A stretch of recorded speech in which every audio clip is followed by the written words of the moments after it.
comprendere e soprattutto anche da vivere dal punto di vista emozionale. Noi veniamo con Elisabetta, per grazia, eravamo sino a 5 minuti fa in un incontro che abbiamo fatto in biblioteca che parlava di emozioni e sicuramente stasera ne troveremo anche di particolari, di molto particolari.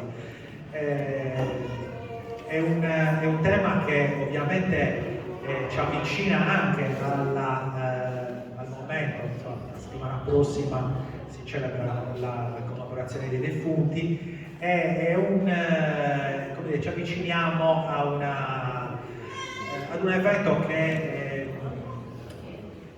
benché abbia anche un connotato forse poco simpatico, la morte non piace a nessuno, però culturalmente racchiude il suo fascino appunto sotto il profilo delle relazioni sociali che questo comportava.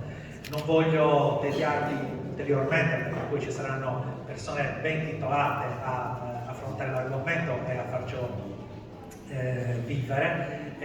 Grazie, io ringrazio principalmente la mia squadra di giunta, tutta la mia maggioranza che mette sempre tanta passione nelle cose, nelle idee che portiamo avanti. Quindi grazie a Elisabetta, a Simone, Maria Grazia che sono presenti, a tutti gli altri ci siamo divisi perché abbiamo altri eventi in corso, quindi domani ne avremo un altro, anzi estendo l'invito, domani abbiamo la giornata ecologica a Sant'Isidoro, chiunque abbia questo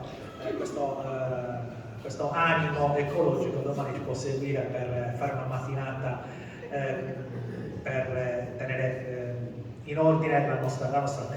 Grazie ad Anna che come sempre ci supporta anche nelle nostre idee, nel nostro modo di intendere l'amministrazione e grazie a voi per aver partecipato ed essere presenti stasera.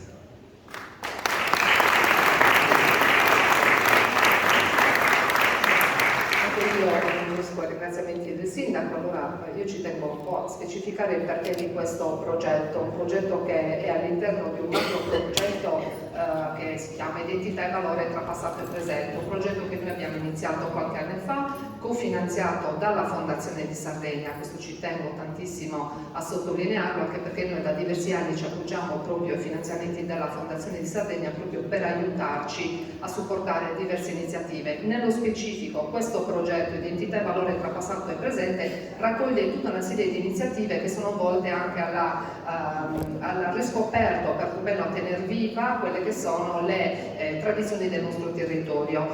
Logicamente non un'identità sicura al 100% in tutto e per tutto, perché nasce da una ricostruzione avvenuta un po' tra i racconti di chi vive a Quartucciu e anche un po' di quelle che noi andiamo a riscoprire attraverso documenti, fotografie e anche un po' di quella che può essere anche la nostra immaginazione, cioè quello che noi immaginiamo che possa essere avvenuto nel nostro passato, ma senza distogliere l'attenzione da quelli che sono gli elementi caratteristici. Quindi io ci tengo a sottolineare, per chi ogni tanto dice che questo è un falso storico o che c'è qualcosa di inventato, noi non inventiamo niente, noi cerchiamo di riportare a far conoscere agli altri quella che è la nostra tradizione, che non è specificatamente necessariamente del territorio di Quartucciu, ma che appartiene al territorio della Sardegna. Quindi quello che faremo oggi è esattamente la stessa cosa, attraverso racconti di alcuni concittadini che hanno appunto raccontato ad Anna quelle che erano le usanze di Quartucciu in occasione della festa di tutti i santi o dei defunti. Abbiamo cercato, anzi hanno cercato, perché io ringrazio loro, di ricostruire questo, e quindi ci sarà un percorso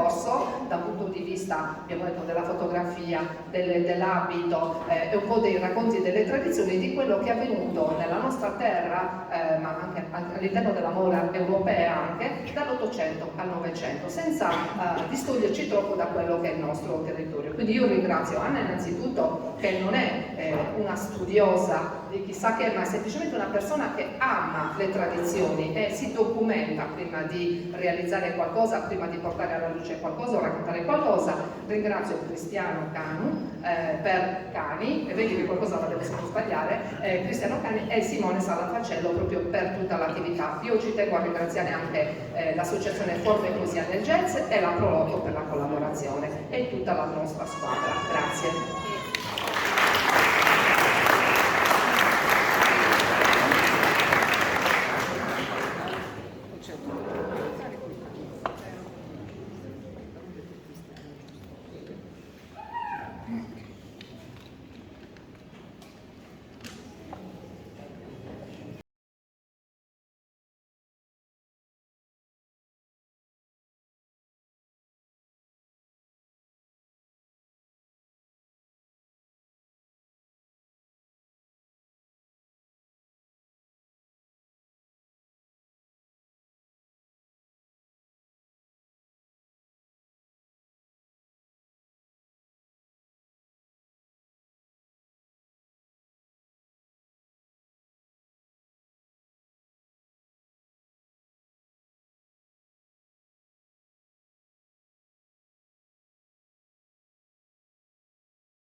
Ho voluto accendere una candela per rendere omaggio a tutte le anime delle persone che vedremo raffigurate nelle varie fotografie nelle varie immagini, ma anche per quelle che tutte noi ci portiamo nel profondo del nostro cuore, perché inevitabilmente la morte fa parte anche della nostra vita.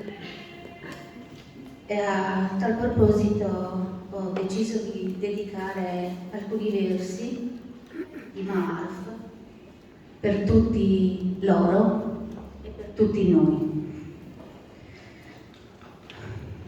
Non so come si chiami quel posto, quello dove si conservano i ricordi belli, quell'angolo remoto dove si nascondono i pensieri, i progetti, i sogni sfumati. Non so come si chiami quella sensazione, quella che ti avvolge come una coperta in autunno, quella che ti stordisce fino a spingerti a riaprire la scatola delle vecchie foto, quelle che hai scattato con la memoria del cuore e che un giorno hai messo via solo per non pensarci più. Non so come si chiami quella linea sottile che distingue la malinconia dal dolore e il presente dal passato. So soltanto che ogni tanto in punta di piedi, senza far rumore, ritorno in quel luogo solo mio e lascio che quella coperta mi scaldi. Ripesco da quella scatola attimi di vita a caso e inizio a passeggiare sulla via dei ricordi, quella giusto a metà strada tra la nostalgia e i battiti del mio cuore. E allora apriamola tutti insieme questa scatola dei ricordi.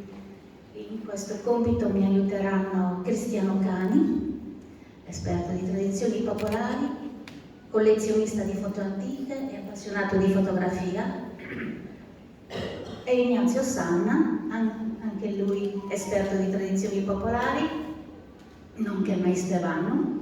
Grazie a lui numerosi gruppi folk hanno potuto ricostruire l'antico abito tradizionale delle loro comunità e anche un abile cantore.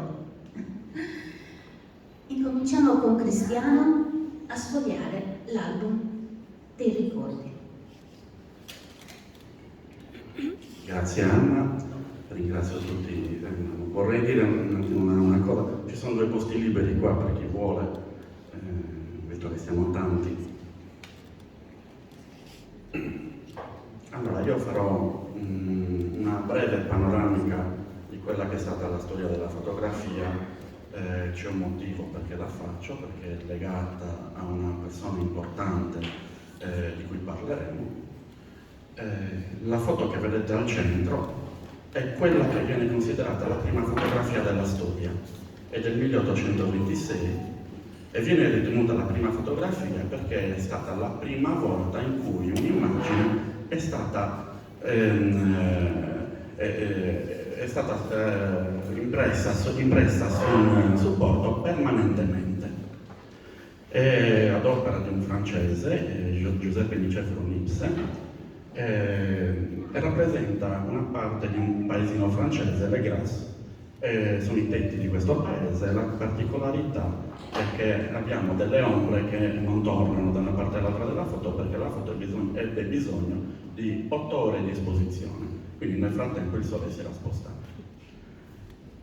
Assieme a lui un altro francese, Louis Daguerre, che proseguì gli studi sulla tecnica fotografica dopo la morte di Niepce e nel 1839 brevettò la fotografia. Nell'agosto di quell'anno il governo francese acquisisce il brevetto e regala questo brevetto al mondo. Quindi diciamo che si ha l'ufficializzazione di questa nuova arte. E vediamo che contestualmente all'invenzione della fotografia abbiamo le prime foto di persone defunte. Perché? Innanzitutto c'era un motivo sociale, che era quello dell'altissima mortalità dei bambini, ancora di più. Quindi si cercava di avere un ricordo del proprio caro.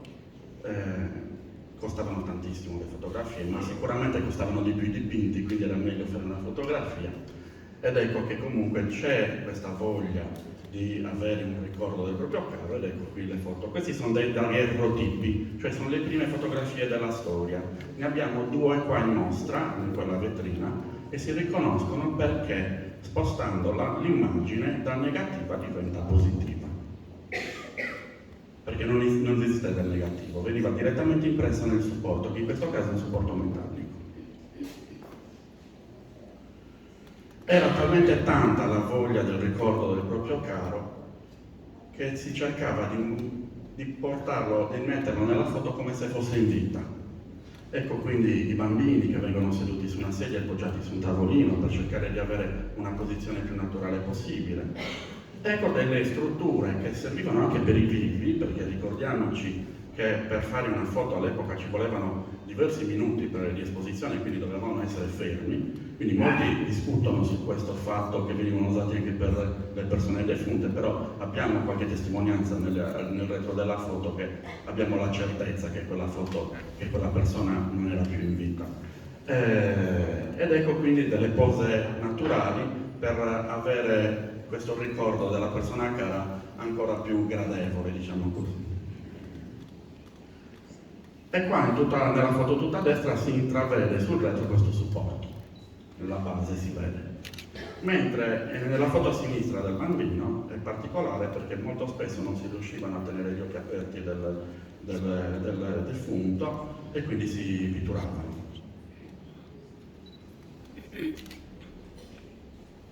A volte non c'erano i supporti, ma c'erano proprio i parenti che aiutavano la persona defunta ad avere un atteggiamento in vita, esatto, eretto. Fotografia che man mano che andiamo avanti con gli anni e iniziamo a parlare dell'epoca vittoriana, viene esaltata, viene teatralizzata ed ecco quindi una foto che vediamo qua a destra che si chiama ingremaglie, cioè in atteggiamento da lutto e quindi ecco un lamento con il fazzoletto, così come anche il ricordo del proprio caro all'interno del cimitero. Ed ecco perché l'epoca vittoriana. Questa è una foto importantissima perché venne acquistata dalla regina Vittoria, che diciamo che ha un trascorso direttamente collegato alla fotografia, perché solo 2 anni prima diventa regina, nel 1837. Sì. Perché è importante la regina Vittoria? Perché è una persona carismatica a livello mondiale. Tutto quello che fa la regina Vittoria viene copiato e imitato in tutto il mondo. Possiamo definire le regine, le nobildonne del passato, le influencer moderne. Attraverso loro si determinano le mode. E quindi la regina acquista questa foto e la utilizza per prendere spunto per fare il suo lutto che dura 40 anni. Nel 1861 muore il marito, il principe Albert. Esatto, e lei mantiene il lutto per 40 anni fino alla sua morte nel 1901, la cosiddetta epoca vittoriana. Ed eccola la regina Vittoria. Non fa molte apparizioni in pubblico, però comunque viene sempre fotografata, viene sempre tenuta in osservazione perché, ripeto, ha un carisma talmente grande che viene imitata. Lei si veste di bianco per sposarsi. Nozze fu la prima a sposarsi in bianco per le sue nozze. E lì prende e la la moda. prima a portare il lutto a vita. Esatto. Vediamo altre foto della regina e della sua famiglia. Ricordiamoci che all'epoca tutti i reali erano imparentati tra loro praticamente. Sì, lei era definita la nonna d'Europa perché aveva parenti dappertutto, devo dire. E qui vediamo infatti un'altra famiglia reale, sempre imparentata con lei. Lei poi regala, tra virgolette, l'emofilia a tutti i reali d'Europa praticamente, perché era sposandosi tra cugini. Non è molto indicato a livello di salute. Anche in Italia, quindi, abbiamo la regina Margherita, la prima regina d'Italia. Questa foto a destra la potrete vedere qua nella mostra, è una foto della mia collezione. Anche qui proprio un atteggiamento in gramaglia, la stessa foto l'abbiamo trovata anche con il Carlino, col cagnolino.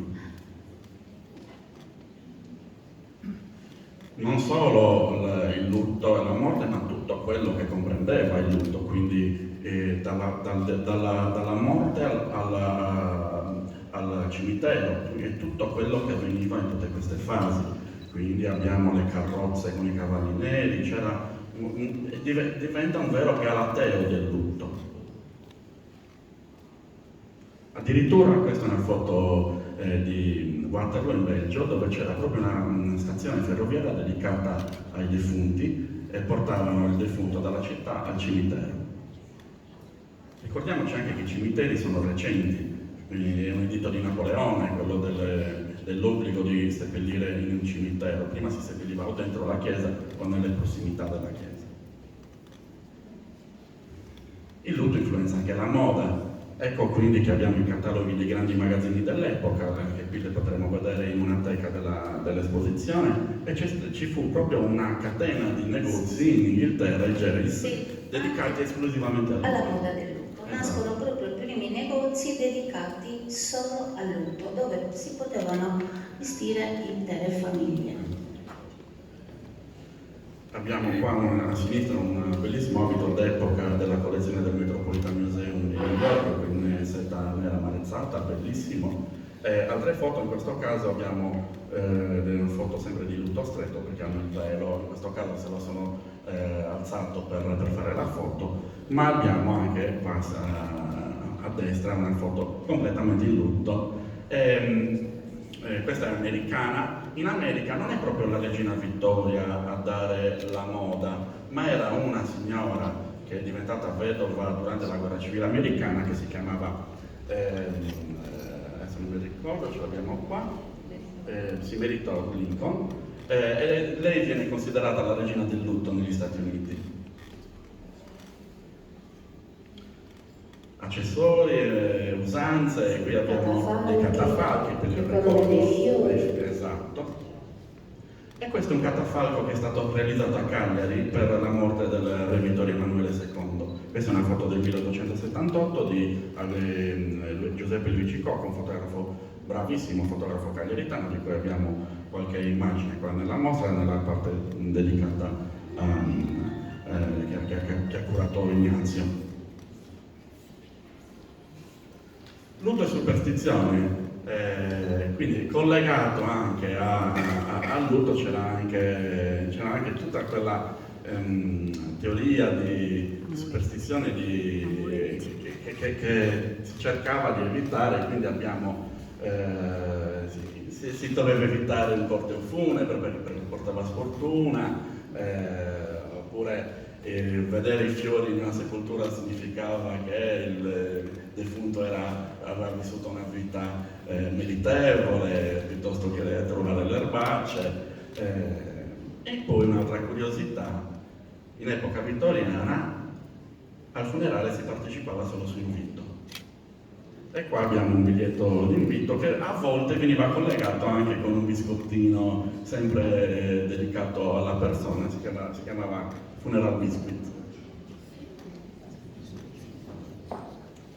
Scaramanzia. Qui abbiamo dei primi fotomontaggi d'epoca, dove in questo caso abbiamo una signora senza testa, una coppia con la testa della moglie in mano al marito e una persona con la testa. Quindi queste foto venivano fatte per esorcizzare la morte. Così come anche queste tre, con un teschio sovraimpresso nella faccia della persona, oppure questi fantasmi eteri. Era facilissimo farli, bastava che la persona passasse per poco tempo durante la fase di apertura del diaframma della fotografia, e quindi rimaneva l'evanescenza, ecco qua. E qui ad esempio abbiamo uno schema su quello che è il galateo del lutto, su quanto dovevano rimanere in lutto a seconda del parente, a seconda del grado di parentela. Devo aggiungere una cosa, si sviluppò in quest'epoca un filo sottile tra la vita e la morte stessa, a tal punto che si arrivò anche a desiderare quasi i morti. Quindi le donne dell'epoca assumevano arsenico e l'oppio per avere l'aspetto da malate da moribonde, perché in alcuni casi sfociò anche nella necrofilia. Iniziamo a vedere qualche foto di persona vestita a lutto. Qui abbiamo persone della Germania, italiane, e anche in Sardegna abbiamo delle foto ne abbiamo tantissime. Queste sono di Giulio Pili, abbiamo delle riproduzioni qua nella mostra, sono di proprietà dell'Israele, dovremmo dire, queste sono tratte da Sardegna Digital Library che ce l'ha per il permesso. Sono tutte foto realizzate da Giulio Pini negli anni 20 nel Campidano di Cagliari. Sì. Scorriamo Qui entriamo in Sardegna, guardate è quasi, le foto sono quasi in distonia perché racconta un dolore ma attraverso questa bellezza di corone, di fiori. Ecco, guardate questa bambina completamente circondata da bellissimi fiori, quasi in contrasto. Guardate il dolore di queste due persone e la bellezza che è attorno al defunto, insomma, al bambino in questo caso. Voi le potrete vedere bene nella mostra. Sì, ci sono Andiamo veloci. nella teca. Foto sarde, in questo caso di nobildonne, sia di Cagliari che Sassari. Cagliari e Sassari. E qui abbiamo foto della nostra zona. E queste sono del cimitero di Quartucci. Anche qui abbiamo, vedete, il bambino post mortem, le donne anziane, sempre listate in lutto. Guardate quanta similitudine c'è tra appunto quello che abbiamo visto alla moda europea, delle foto post mortem, ma le mode arrivano anche qui in Sardegna. Torniamo. Allora, da qua io mi fermo e faccio scorrere le immagini nel mentre che facciamo questa chiacchierata sul lutto. Quello che vedrete nel mentre che chiacchieriamo saranno tantissimi paesi della Sardegna e il lutto relativo a ogni paese. Quindi quando ad esempio vedrete Busacchi, il lutto non sarà completamente nero perché il fazzoletto del lutto a Busacchi è l'arancione, così come nella zona. A volte noterete una camicia un po' sporca, perché? Perché si mettevano la cenere, perché il lutto prevedeva comunque di non avere la camicia pulitissima. E quindi mentre chiacchieriamo vi invito a dare un'occhiata ogni tanto a queste foto. Grazie. Allora, continuiamo con Aleso Pignaz, entriamo in punta di piedi in una delle nostre case, della nostra zona, vediamo un po' cosa succede e in particolare ci racconterà di un testamento dove il defunto descrive esattamente come lui vorrà il suo funerale. Memento mori. È una frase che abbiamo forse dimenticato. Ricordati che devi morire. La Chiesa prima ce lo ricordava spessissimo. Ricordati che devi morire. Qualsiasi cosa tu faccia, ricordati che devi morire. Prima o poi dovrai rendere conto a Dio. Oggi questo si è un po'... la morte viene quasi esorcizzata. Il nero è totalmente andato in disuso anche per quanto riguarda i paramenti sacri. Non che la liturgia l'abbia abolita, ma quasi sono spariti perché bisogna esorcizzare la morte. Il nero. Anche la frase che ci ricordavano il mercoledì delle ceneri, ricordati che sei polvere, polvere ritornerai, adesso è convertiti e credi al Vangelo. Quasi che anche in questo caso la morte non viene più menzionata. Il lutto anche nello stato civile non esiste più. Oggi in un documento non esiste più Giovanni Pisu vedovo, Maria Pisu vedova. Lo stato civile non lo menziona più la vedovanza. Ma allo stesso pari, anche la ricorrenza del 2 novembre non è più giorno festivo, perché la morte deve essere esorcizzata. I funerali sono sobri, come ho detto prima, il nero è completamente sparito dalla liturgia, i catafalchi. Come veniva celebrato un funerale anticamente? Come era vissuto il lutto anticamente? Una cosa è certa: poveri, ricchi, tutti si presenteranno davanti all'Altissimo e lasceranno le loro ricchezze fuori dal cimitero. Così fece un nobiluomo di Uta, vissuto a cavallo del 1700, e che prepara 2 testamenti, uno ancora più vecchio, del 1777, ancora scritto in lingua spagnola. Poi, per grazia di Dio, ancora vivrà a lungo e ne farà un altro nel 1797, questa volta in italiano. Lui è un nobiluomo, quindi la ricchezza. Il suo testamento inizia così: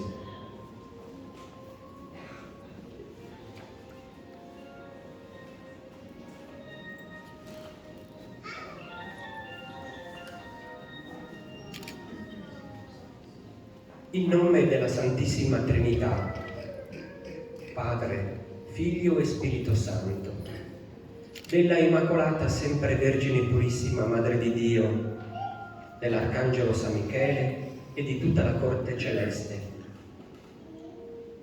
Poiché non si può dubitarsi che assai certa e ad medesimo tempo incerta la morte, certa perché infallibile ed eterna verità, che verrà a rompere il funesto stame dei nostri giorni. Siccome lo attesta anche l'Apostolo delle Genti San Paolo, statum est hominibus emel mori.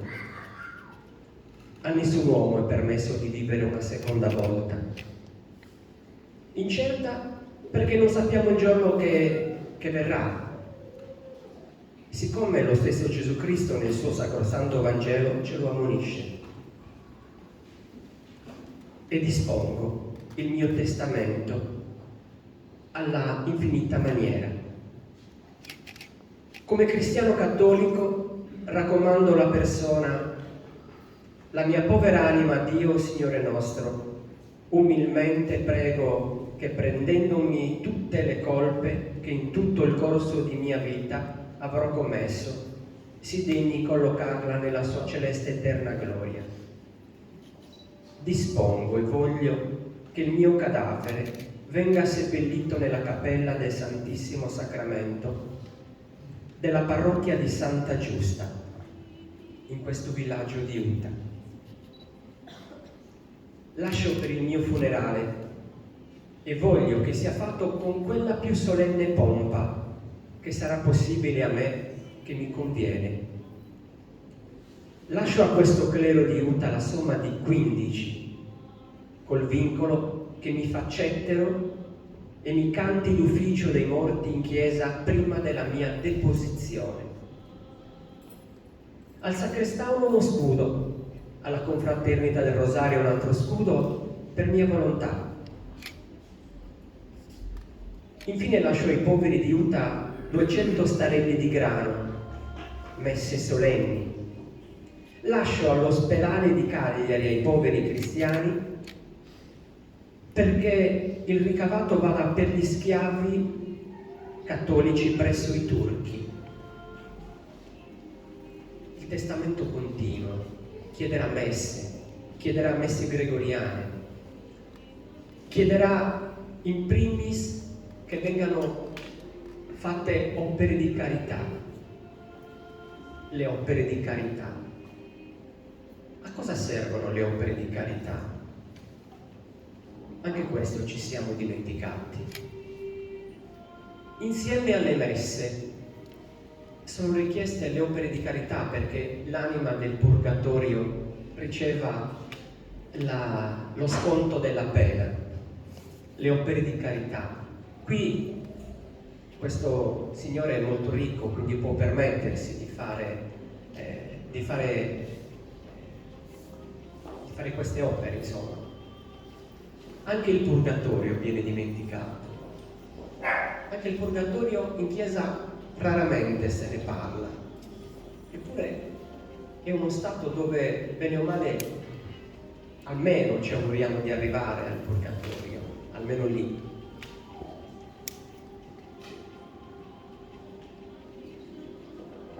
Il lutto. Il lutto come veniva vissuto in Sardegna? Ricorda padre Manzella che dovette intervenire perché, come diceva prima Cristiano e anche Anna, il lutto veniva vissuto quasi come una moda e allo stesso tempo era diventato anche crudele perché le donne non uscivano più. E padre Manzella fece questa sorta di esortazione perché il lutto venisse un po' sminuito. Ma anche nel vestiario sardo il lutto aveva una sua importanza. Il lutto era identitario, anche nell'abito si poteva capire quale fosse il grado di lutto, il lutto del marito, il lutto di una figlia, il lutto stretto, il lutto arido. Però c'era un momento in cui il lutto poteva essere spesso. Poteva capitare che a una vedova gli si sposasse un figlio, o le sposasse un figlio. Solo in quel caso, in quel momento, poteva smettere il lutto, indossare l'abito che gli era consono, l'abito della festa, non poteva andare in chiesa, però poteva almeno dargli sa grazia. La stessa cosa non era concessa dare sa grazia anche se una persona era in lutto. E quindi qual era il metodo? Bastava che semplicemente una vedova o uno che portava il lutto si mettesse in testa anche un canovaccio bianco, qualcosa che riconoscesse che in quel momento non aveva più il lutto, ecco che gli era concesso poter dare sa grazia. Per quanto riguarda il lutto ci sarebbe da parlare, ma anche questo testamento, vedete, andrebbe riletto, ma ci vorrebbero ore veramente per capire cosa tutto il lutto concedeva alla solennità anche di questo fatto. Però voglio chiudere soltanto con una cosa che un po' mi appassiona. Capita spessissimo a noi cristiani, ma a me in primis che faccio ricerca sugli abiti sardi e su quanto può darci la fotografia. Oggi ho visto questi bambini che sono uno splendore e ho immaginato di scattare una foto a un bambino che potrebbe essere un'immagine così, una foto scattata all'incirca nel 1880, dove viene impresso un bambino ricco in questo caso perché l'abito che indossa è un abito abbastanza solenne e quindi abbastanza ricco. Ma quello che più mi amareggia è questo. Questa fotografia appena scattata è stata messa con orgoglio nella sala più bella della casa. Tutti passavano e dicevano: guarda che bello mio figlio. Poi questo bambino è cresciuto, è diventato papà e i nipoti hanno visto: guarda, quello era papà quando era piccolo. Poi questi bambini ancora sono cresciuti, quello era mio nonno, quello era mio bisnonno. È morto, questo bambino è morto per forza. È morto e finché è rimasto nei ricordi dei loro parenti, questo bambino non è morto, perché viveva nei ricordi, viveva nel loro cuore. Poi questo bambino è morto, perché questa fotografia è stata buttata. Quel bambino è morto per sempre.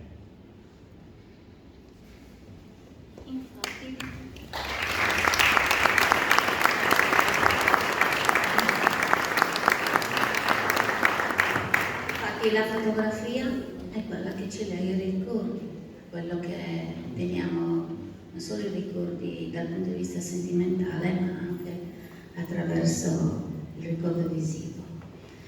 Ma ora vi vorrei presentare i miei amici rievocatori che hanno l'abbigliamento tradizionale e l'abbigliamento di moda europea. Inizierei col gruppo che viene dal Settimo. Gianmarco, vieni con tutti i tuoi... Un applauso.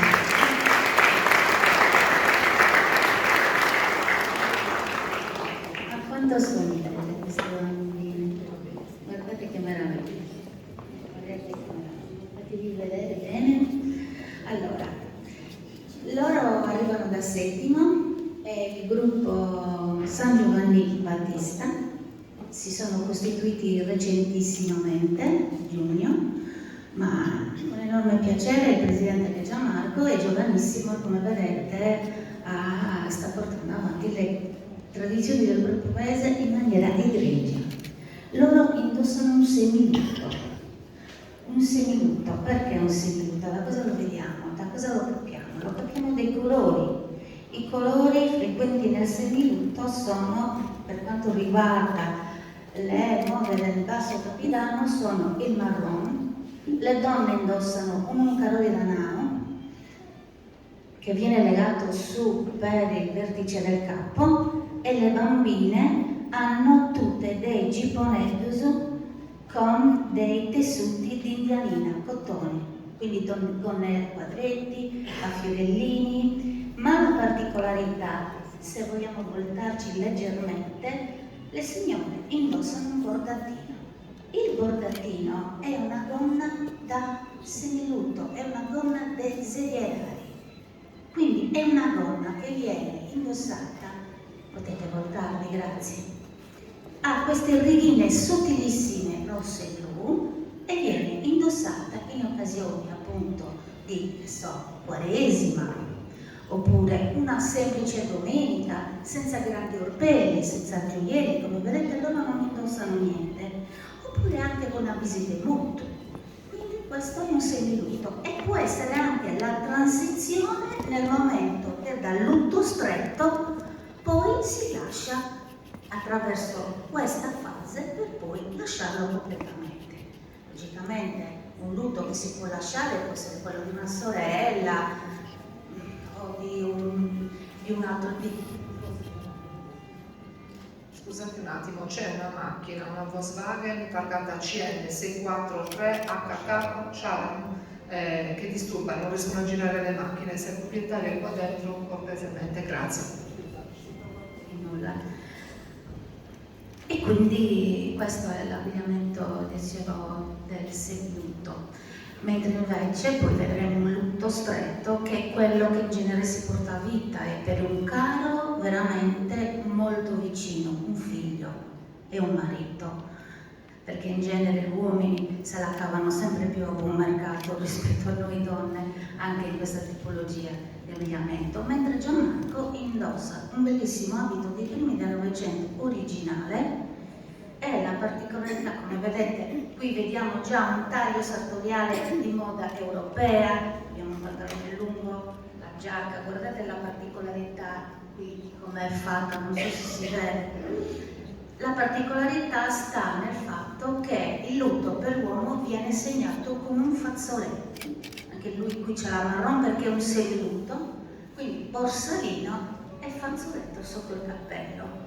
poi indossa questo bellissimo gilet di velluto con le monete e una semplice camicia abbottonata alla coreana, semplicemente senza nessun qui anche tipologia di bottone.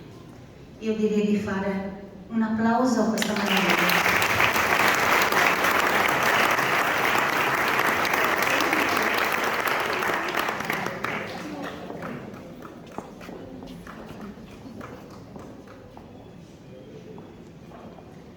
Andiamo con un lutto stretto, un lutto strettissimo dove predomina il nero, sempre con la moda di abbigliamento tradizionale. Un applauso anche loro, stendiamo un po' questo momento virtuoso. Allora, qui abbiamo Ignazio che indossa un sacco, è una mantella di orbace. In genere l'orbace è un tessuto idroripellente, quindi anche se dovesse piovere lui non si bagna. E poi nella foglia ha sempre un gilet nero, s'arroda, tutto il resto è come pressappoco noi lo indossiamo anche per l'abbigliamento normale.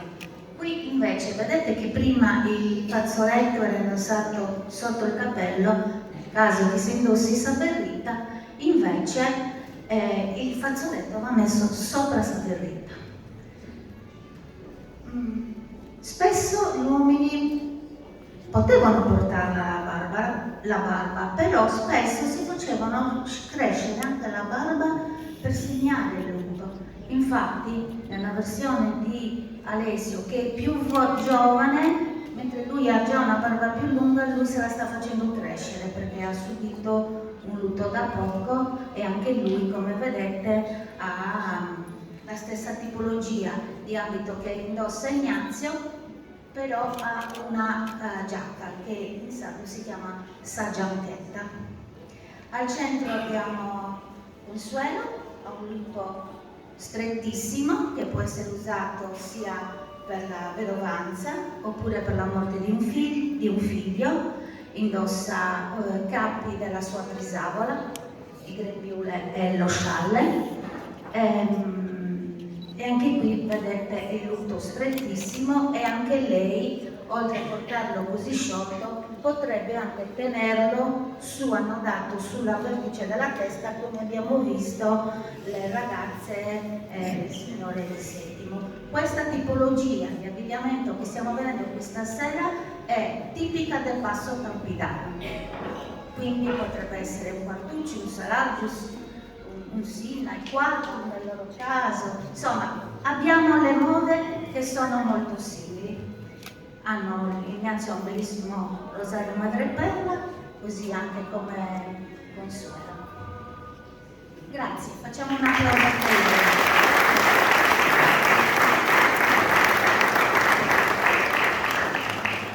Allora, arriviamo alla moda europea. Iniziamo con Francesca, Laura e Antonella.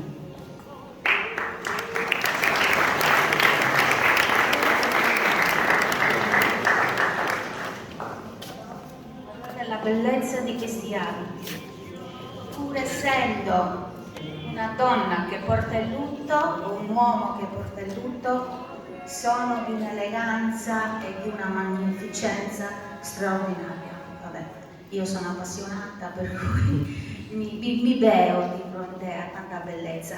Iniziamo da Francesca perché ha una tipologia di abito databile 1880 e vi spiego anche.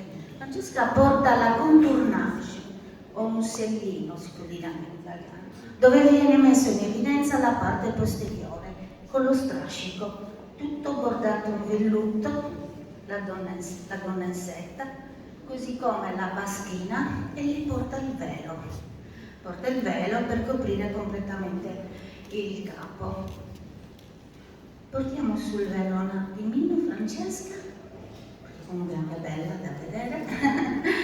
Francesca, sono i gioielli di Francesca, possiamo mandarli in onda?